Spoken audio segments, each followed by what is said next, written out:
Mesdames et messieurs, bonsoir et bienvenue dans ce journal au sommaire. L'année scolaire tend vers sa fin, encore quelques semaines et les examens nationaux débuteront sur toute l'étendue du territoire. Dans cette édition, nous constaterons avec Clémence Tonocoin le niveau d'exécution des programmes d'études dans certains collèges de Cotonou.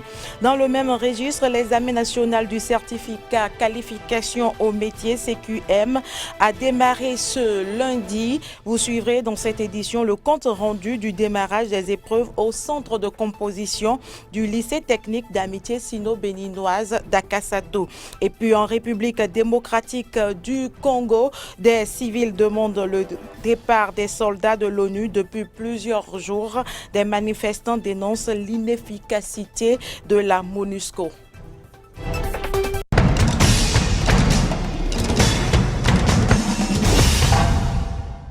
Merci pour l'attention. Je l'annonçais dans les titres, la vague des examens scolaires nationaux au titre de l'année scolaire 2020-2021 va bientôt démarrer. À quelques semaines de ces échéances, nous nous sommes intéressés au niveau d'exécution des programmes d'études dans certains collèges de Cotonou. C'est un reportage signé Clémence Tonocoin, Damien Pedro. L'année scolaire 2020-2021 tend progressivement à sa fin. Dans quelques semaines, les différents examens vont démarrer. Même si les dates officielles de ces examens sont encore attendues, l'heure est à l'achèvement des programmes d'études dans les collèges publics et privés. Tous les programmes pratiquement sont terminés. Dans les classes des mains, comme dans les classes intermédiaires, je dois vous le rassurer. Et pratiquement tous les programmes, mathématiques, histoire et géo, SDT.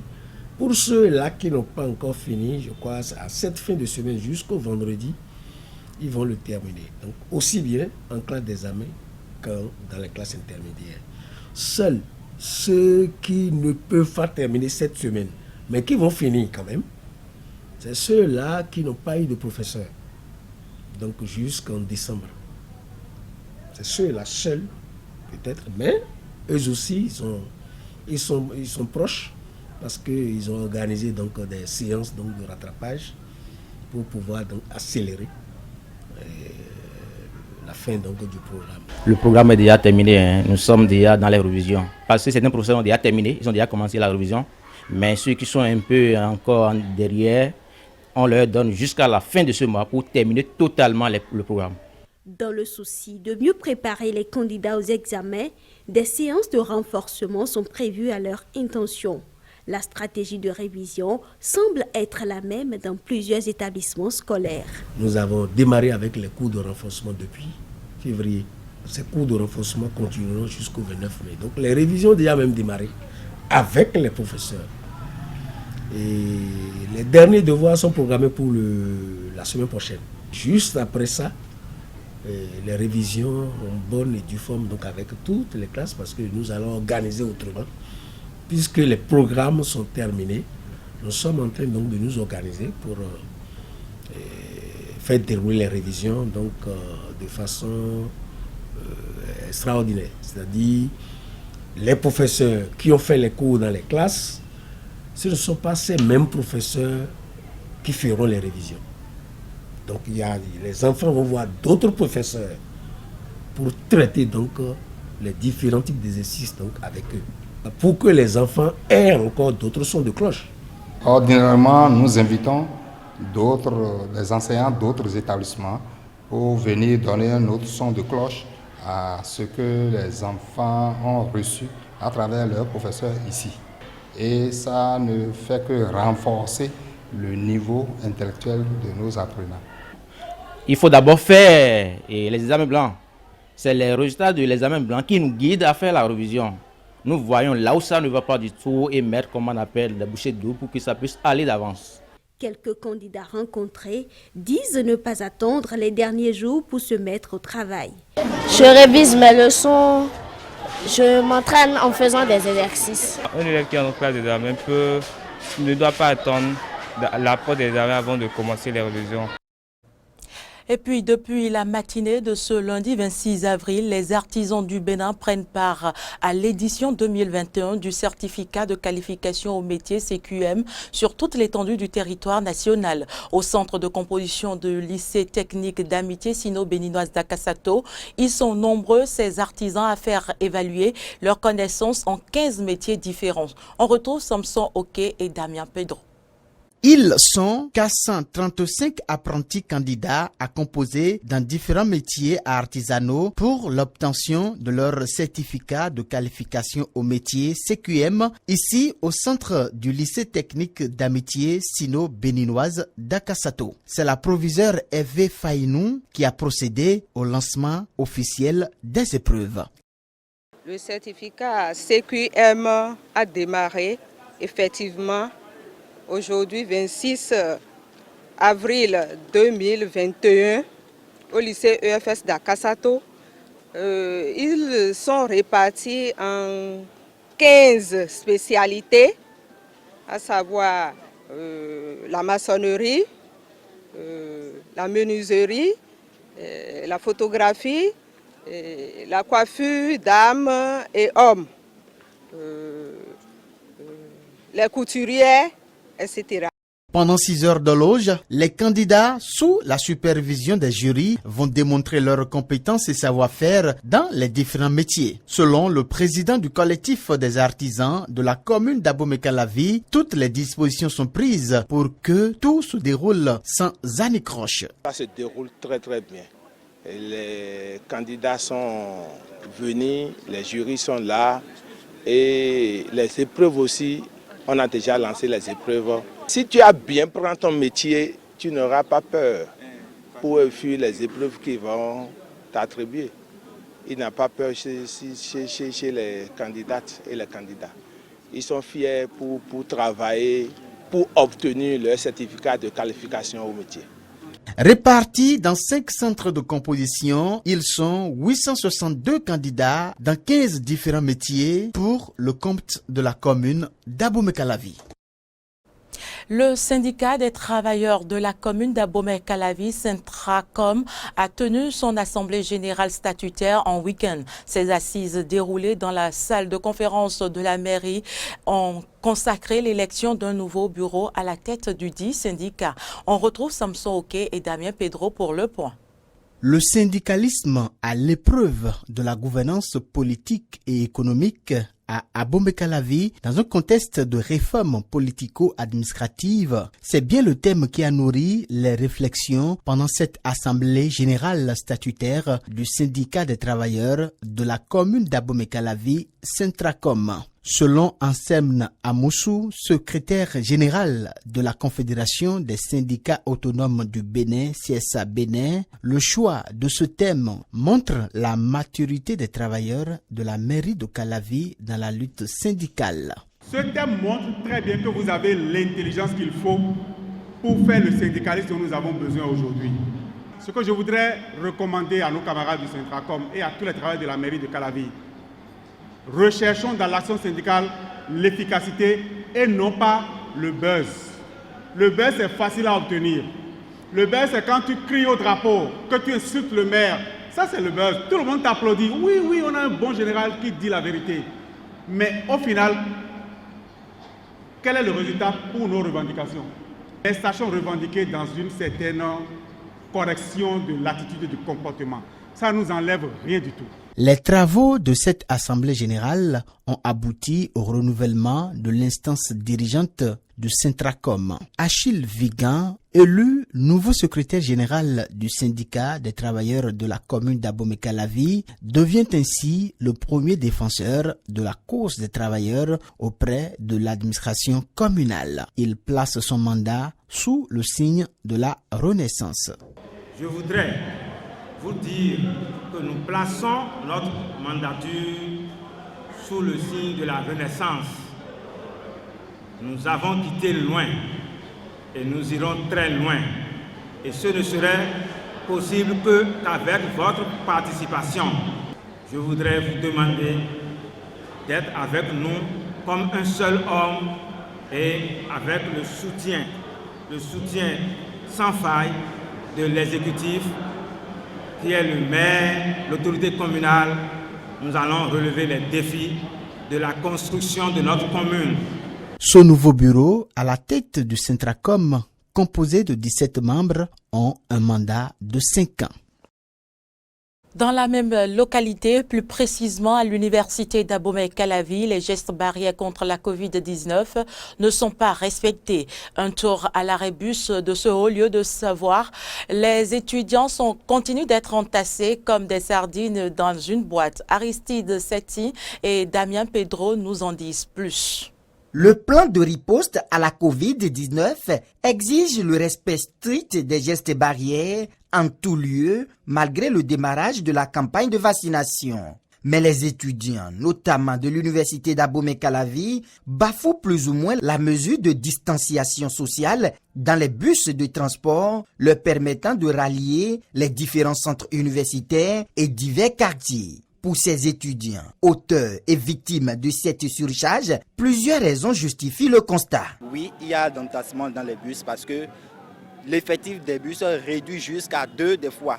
Où nous sommes obligés de voyager des étudiants qui viennent de divers horizons. On nous entasse dans les bus parce que nous avons des problèmes de bus. Des bus qui nous lâchent tout le temps. On n'a pas d'assez de bus, des fois 2 bus, des fois 3 bus pour 6 lignes différentes qui vont dans des régions, dans des localités différentes. Il y a bus de Baou, d'Akbakba, de Fidroser, de Gbegame et autres. Donc on est obligé d'entasser tous les étudiants et faire le parcours du monde. Des fois on a des 6 bus pour les 6 lignes, des fois on a 2. Bon. Ça dépend l'état des bus à chaque jour. Interpellée par notre équipe de tournage, la Fédération nationale des étudiants du BNFNEB s'en offusque. Nous pensons à la santé. Chaque fois que le problème se pose, on écrit au ministère, on écrit au niveau du COUS pour pouvoir régler. Parfois, ça arrive qu'on bloque ce transport pour dire si nous n'avons pas les bus nécessaires, nous n'allons pas faire le transport. Mais les étudiants eux-mêmes réclament encore parce que lorsque vous êtes un parent et vous restez peut-être à l'Ubélie et que les 3 étudiants vont quitter là pour venir ici, vous voyez que ce que ça va coûter. Même nous avons les pressions des parents, c'est compliqué, mais nous sommes obligés de le faire compte tenu des moyens des parents. Le président du bureau du comité de coordination des lignes BCCL lance un appel aux autorités en charge du social dans les universités nationales du Bénin. Pour les autorités, je vais dire, de venir à nos aides, de venir aux aides des camarades étudiants que nous sommes, pour nous permettre de soulager un tant soit peu nos difficultés en achat, en nous achetant de nouveaux bus pour faciliter la chose, pour faciliter le travail pour les responsables que nous sommes. Il ne fait l'ombre d'aucun doute que ces conditions de transport des étudiants dans la proximité ne garantissent aucune hygiène et foulent aux pieds les mesures barrières, exposant ainsi cette couche de la société aux affres de la pandémie de la Covid-19. Tension à Ganro, un village de l'arrondissement de Gamia dans la commune de Bembereke ce samedi. Cela fait suite à une attaque à main armée sur l'as Boussira-Ganro dans la soirée de ce vendredi 23 avril vers 20h. On dénombre déjà 5 morts et 2 blessés dans ce village. Joint au téléphone par Aristide Setti ce matin, le maire de Bembereke, Yaya Garba, explique les faits. On écoute.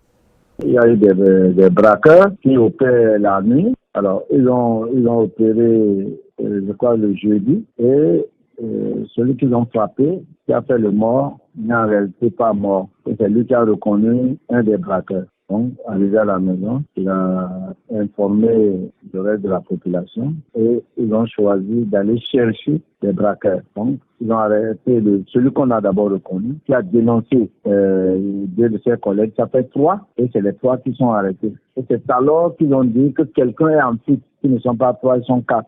Et quand ils sont allés chercher le 4e, que lui, je ne veux pas aller dans tous les détails, mais il était dans la case. Et dès que le premier qui doit entrer le chercher, il a poignardé, il a tué.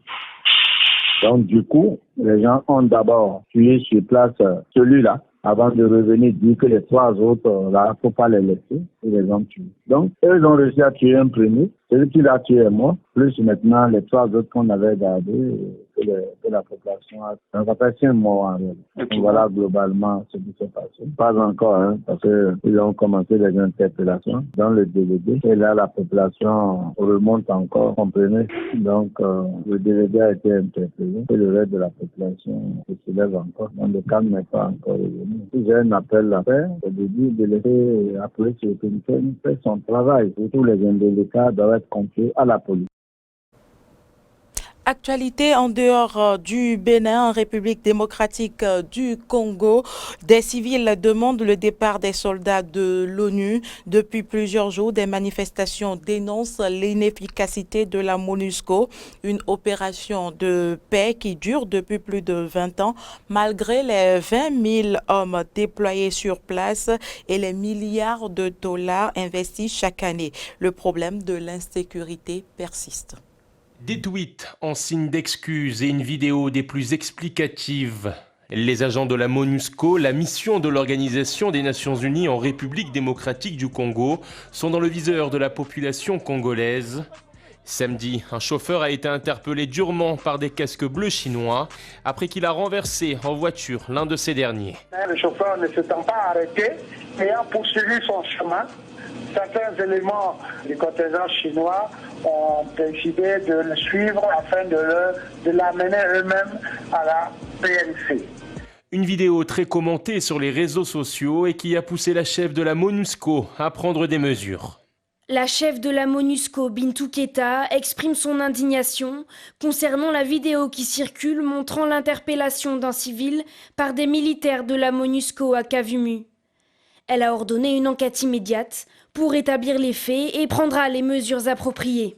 Rétablir les faits et redorer dans le même temps l'image d'une MONUSCO critiquée ces dernières semaines pour sa passivité.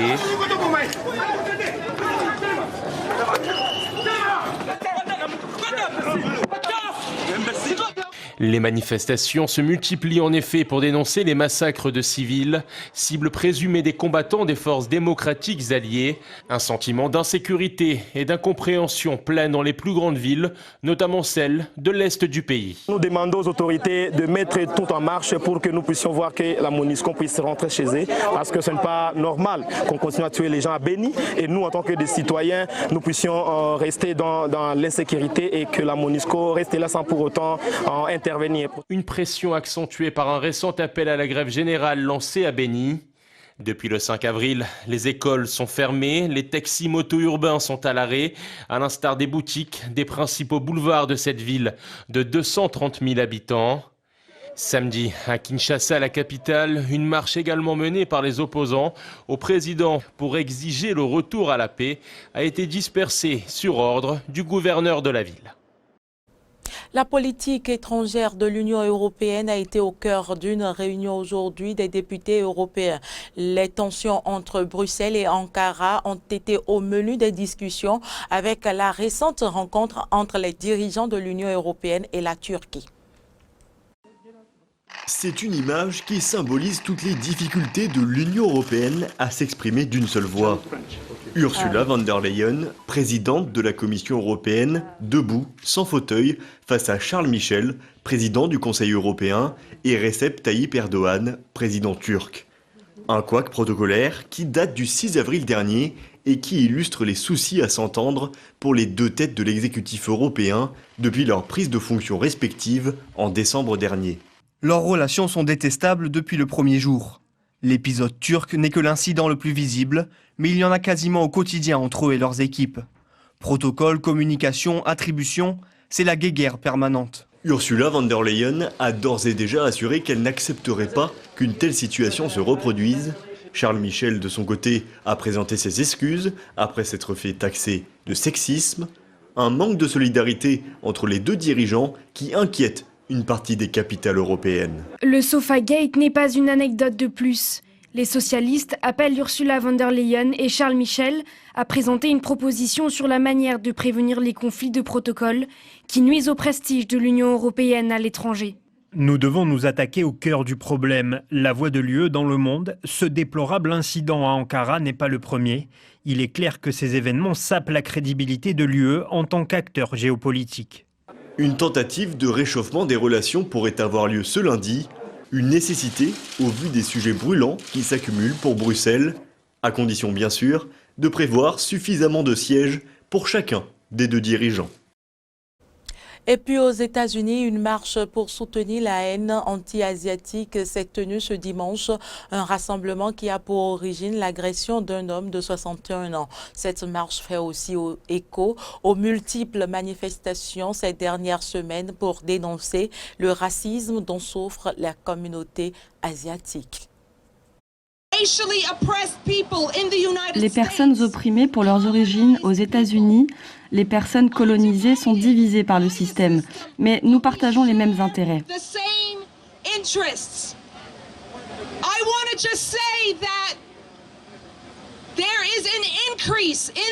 Je voulais dire que la violence anti-asiatique a augmenté de 1900% dans cette ville.